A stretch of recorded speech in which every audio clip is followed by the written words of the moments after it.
तो हरियाणा की हिंसा में कल से लेकर अब तक क्या कुछ घटनाक्रम तेजी से बदला है, ये सबसे पहले आपको ये बता देते हैं। सेना ने स्पष्ट किया कि सेना डेरा मुख्यालय में नहीं घुसी है। सिरसा में बाबा राम रहीम का डेरा है, जिसको लेकर सेना ने स्पष्ट किया है कि डेरा मुख्यालय में सेना ने एंट्री नहीं की है, जिस तरीके की खबरें अब तक आ रही थी। दूसरी तरफ राज्य सरकार ने स्पष्ट किया है कि मारे गए सभी लोग डेरा समर्थक थे। 31 लोगों की जानें गई हैं। डेरा समर्थकों से बरामद हुए हैं हथियार, कहा जा रहा है कि AK-47 तक मिली हैं। डेरा के खिलाफ हरियाणा सरकार की कार्रवाई जारी है। अब तक 36 डेरों के खिलाफ एक्शन लिया गया है। दिल्ली में इधर गृह मंत्री राजनाथ सिंह ने हाई लेवल बैठक बुलाई है, जो 11 बजे के बाद शुरू होनी थी। पंजाब हरियाणा हाईकोर्ट ने भी नुकसान का ब्यौरा मांगा है, क्योंकि अदालत ने भी कहा था कि वो वसूली राम रहीम से हो। राम रहीम की Z+ सिक्योरिटी हटा दी गई है। उधर संगरूर शहर से भी कर्फ्यू को हटाया गया है, लेकिन इस सब के बीच 600 से ज्यादा ट्रेन हैं जो इस हिंसा की वजह से प्रभावित हुई हैं, रद्द हुई हैं। तो सिरसा में आज डेरा मुख्यालय के बाहर सेना और पैरामिलिट्री के जवानों ने फ्लैग मार्च किया। ज्यादा जानकारी दे रहे हैं संवाददाता सूरज अरोड़ा। सिरसा में सेना ने मोर्चा संभाल लिया है। तस्वीरें आपको सिरसा शहर की दिखा रहे हैं, जहां पर आर्मी लगातार फ्लैग मार्च कर रही है। एक भरोसे की तस्वीर लोगों में लगातार पैदा की जा रही है कि हालात जो हैं अब वो काबू में हैं। इस तरह के जो फ्लैग मार्च हैं लगातार किए जा रहे हैं। सुरक्षा बलों ने मोर्चा संभाल लिया है और बड़े स्तर पर अगर कहें तो सेना के जवान जो हैं वो तैनात कर दिए गए हैं। सिरसा शहर की जो ये तस्वीरें हैं, लगातार आला अधिकारी जो हैं, चाहे वो आर्मी के हों, राज्य पुलिस बल के हों या फिर RAF के हों, वो लगातार मुआयना कर रहे हैं और साथ ही साथ फ्लैग मार्च जो है वो भी लगातार चल रहा है। सिरसा शहर में अभी फिलहाल जो है कर्फ्यू भी लगा हुआ है। वीडियो जर्नलिस्ट अतुल राज के साथ सूरज अरोड़ा, न्यूज नेशन, सिरसा। तो सिरसा ही वो जगह है जहां बाबा राम रहीम का मुख्य डेरा है। राम रहीम को दोषी करार देने के बाद किस तरह की हिंसा हुई थी और आज सिरसा में किस तरीके के हालात हैं, हमारे सहयोगी सूरज अरोड़ा बता रहे हैं। सिरसा में सिक्योरिटी फोर्सेस ने मोर्चा संभाल रखा है। हालात तनावपूर्ण थे। जिस तरह से आर्मी को डिप्लॉयमेंट किया गया, हालात संभाले गए, उसकी तस्वीरें अपने आप में बताने के लिए काफ़ी हैं। ये पथराव की तस्वीरें हैं जो फैसले के बाद तुरंत जो लोग इकट्ठा यहाँ हुए, जो बाबा समर्थक थे वो यहाँ पर आए और पत्थर बरसे हुए अपने आप में बताते हैं कि हालात जो थे वो कितने तनावपूर्ण थे। साथ ही साथ आंसू गैस के जो गोले हैं वो भी यहाँ दिखाई दे जाएंगे और बैरिकेड्स, फेंसिंग बाकायदा जो की गई है वो सुरक्षा के इंतजाम थे। RAF, आर्मी और लोकल राज्य पुलिस बल जो है वो अब धीरे धीरे डेरे की ओर कूच कर रहे हैं। कंपनियां कई जो हैं वो डेरे की ओर मूव करनी शुरू कर चुकी हैं। वीडियो जर्नलिस्ट सुरेंद्र के साथ सूरज अरोड़ा, न्यूज नेशन, सिरसा। ये आज दोपहर 11 बजे की तस्वीर है, जहां हालात कंट्रोल में नजर आते हैं, लेकिन राम रहीम के समर्थकों ने जमकर उत्पात मचाया है, जिसकी तस्वीरें आज सामने आई हैं। सिरसा में उपद्रवियों ने एक मिल्क प्लांट को फूंक डाला था। इसके अलावा कई गाड़ियों को भी आग के हवाले कर दिया गया। डेरा प्रमुख को दोषी करार देने के बाद उनके समर्थक हिंसा पर उतर आए थे, जिन्हें काबू करने में सुरक्षा बलों को खासी मशक्कत करनी पड़ी थी। ये तस्वीरें उसी हिंसा की गवाह हैं।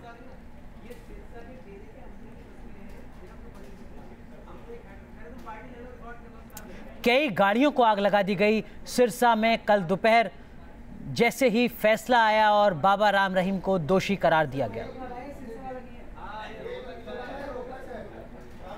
हरियाणा हिंसा के बाद मुख्य सचिव DS ढेसी ने राम रहीम के गार्डों पर देशद्रोह का मुकदमा दर्ज होने की बात कही है। साथ ही डेरा चीफ को VIP ट्रीटमेंट दिए जाने की खबरों को भी गलत बताया है।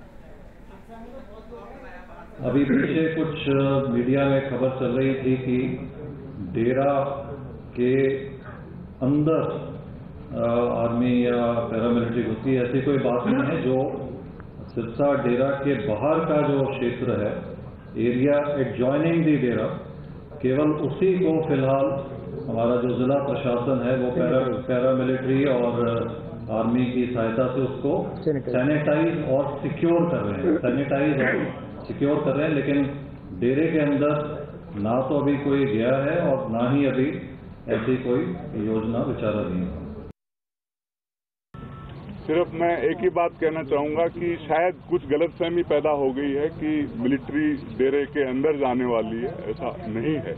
ये मैं बताना चाहूंगा सभी को, आपके जरिए सबको ये बताना चाहूंगा कि ऐसा कोई फिलहाल में ऐसा कोई प्लान नहीं। तो ना तो बावा को वीआईपी ट्रीटमेंट दिया जा रहा है और ना ही सेना डेरा मुख्यालय के अंदर एंट्री करेगी। इधर हरियाणा हिंसा मामले में हाईकोर्ट में सुनवाई हुई। राम रहीम के वकील एसके गर्ग से बात की हमारे संवाददाता धीरेन्द्र पुंडीर ने।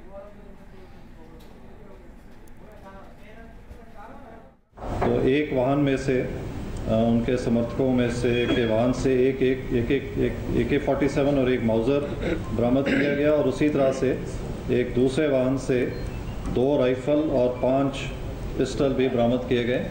इसके अलावा पिस्टल इसके अलावा देशद्रोह के मामले हमने दर्ज किए हैं।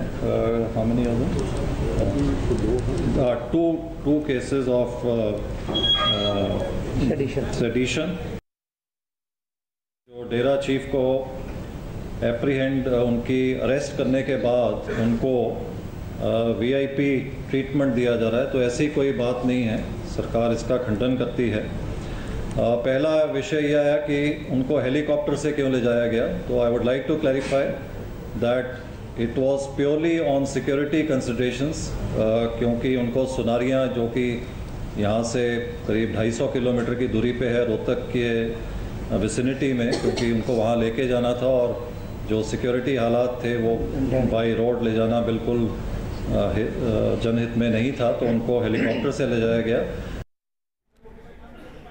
तो राज्य सरकार ने स्पष्ट किया है कि आखिर क्यों सिरसा से पंचकुला बाबा राम रहीम को हेलीकॉप्टर से नहीं ले जाया गया था। वीआईपी ट्रीटमेंट उन्हें नहीं दिया जा रहा है, आपने सुना। लेकिन इन सब के बीच राम रहीम के वकील एसके गर्ग क्या कुछ कह रहे हैं, उनसे बात की हमारे वरिष्ठ सहयोगी धीरेन्द्र पुंडीर ने। आखिर में इस पूरे मसले में अगर किसी को सीधा फायर लाइन का सामना करना पड़ रहा है तो वो है डेरा प्रमुख गुरमीत राम रहीम सिंह। आखिर में उन्हीं में गर्ग साहब से पूछते हैं, इसके गर्ग साहब जो उनको लगातार हर जगह डिफेंड करते हैं कि किस तरह से कोर्ट में ये प्रोसीडिंग में उनको सामना करना पड़ा है इस तरह की चीज़ों का। गर्ग साहब, क्या है कि पूरा पहले दिन से जब से सरकार को कहा जा रहा है कि गुरमीत राम रहीम सिंह के समय एक वर्ड इस्तेमाल किया गया पॉलिटिकल सरेंडर, इन सब का क्या मतलब निकाला? नहीं, ऐसा कुछ नहीं है। जो भी लोग आए थे वो सब आस्था और भावनाओं से जुड़े हुए थे और इसलिए वो आगे, वो किसी के कहने पे नहीं आए। आप उनसे वेरीफाई करो कि क्या संत जी ने कभी अपील की। ये मैटर ऑफ रिकॉर्ड है। ट्विटर अकाउंट है उनका जिसके ऊपर लाखों लोग उनको फॉलो करते हैं। उनका फेसबुक अकाउंट है। आप कहीं न्यूज़पेपर में आप देख लें कि उन्होंने कभी किसी को ये कहा हो कि आप पंचकुला पहुँचे। रादर उन्होंने अपील की कि आप पंचकुला मत जाएं, ज़रूरत नहीं है, फैसला मेरे लिए आना है, मैं उसको जाके सुनूंगा। और उन्होंने यहाँ पर आके पर्सनली एक आम नागरिक की तरह से उन्होंने अपना फैसला सुना है। तो बावा के वकील बता रहे हैं कि बावा ने तो अपील ही नहीं की थी अपने समर्थकों से कि वो पंचकुला पहुंचे। इधर चंडीगढ़ में सुनवाई के दौरान सरकारी वकील अतुल नंदा ने हिंसा केस में राम रहीम से मुआवजा वसूलने की मांग की। उनसे बात की हमारे सहयोगी धीरेन्द्र पुंडीर ने। पंजाब और हरियाणा हाईकोर्ट जिस तरह से इस पूरे मामले को देख रहा था और उसमें कई ऐसी चीज़ें हैं जिसमें ये कहा जा रहा है कि ये लैंडमार्क जजमेंट माना जाएगा जब होगा, क्योंकि कई सारे ऐसे मामले सामने आए हैं। इन पर बात करने के लिए हम अतुल जी से। अतुल जी, क्या आपको लगता है इस पूरे मामले में जो डेरा के साथ जो उसकी संपत्ति को अटैच करना, ये क्या है? देखिए, पहले तो जो जाने गई हैं वो एक बहुत चिंता का विषय है, चाहे वो जाने किसी की भी गई हों। एक जो लॉस ऑफ प्रॉपर्टी हुआ है, अब एक बात समझिए, एक तो लॉस ऑफ प्रॉपर्टी लोगों का हुआ है, जो स्टेट का लॉस होता है वो इनकैलकुलेबल होता है, वो इन फ्यूचर होता है।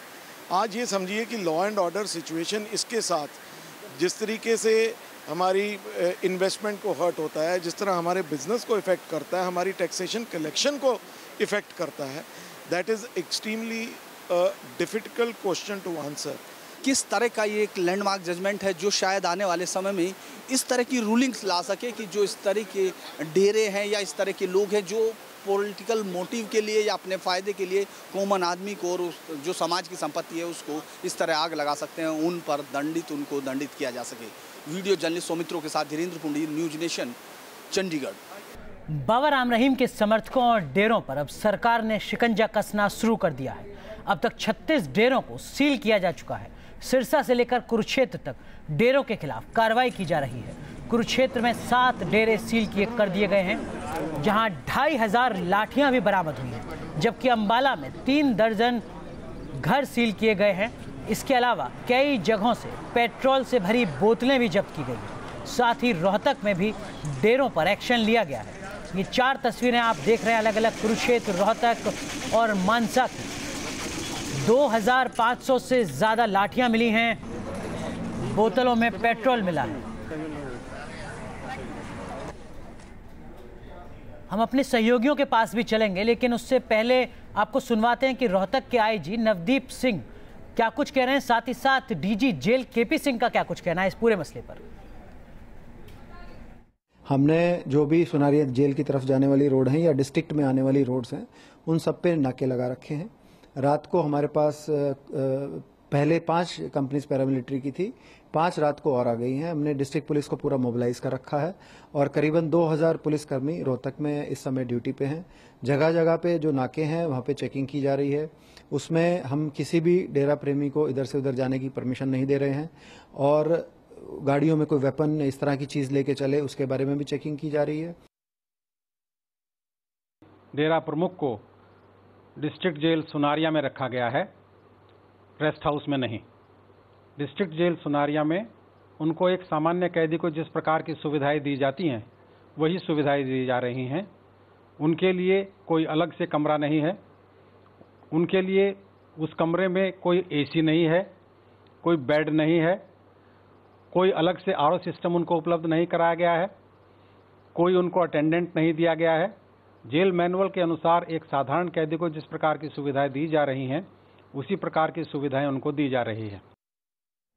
तो कोई वीआईपी ट्रीटमेंट नहीं मिल रहा है बाबा राम रहीम को जेल के अंदर। पंचकुला में हिंसा मामले पर गृह सचिव राम निवास से बात की हमारे संवाददाता राजेश गिल ने। रामनिवास जी, अभी तक जो इंसिडेंट हुआ, जो बहुत बुरा इंसिडेंट हुआ, उसमें कितनी कैजुअलिटीज रही और क्या क्या नुकसान हुए? देखिए, अभी तक जो है 28 लोगों की डेथ, अभी तक पंचकुला में 28 लोगों की डेथ हुई है और इसके अलावा 3 लोगों का जो है वो सरसा में डेथ हुई है और 250 लोग इंजर्ड हुए हैं, जिसमें 50 के करीब पुलिस के लोग हैं। ज़्यादातर लोग वो डिस्चार्ज हो गए हैं और 524 लोगों को जो है वो प्रिवेंटिव उनका अरेस्ट किया गया।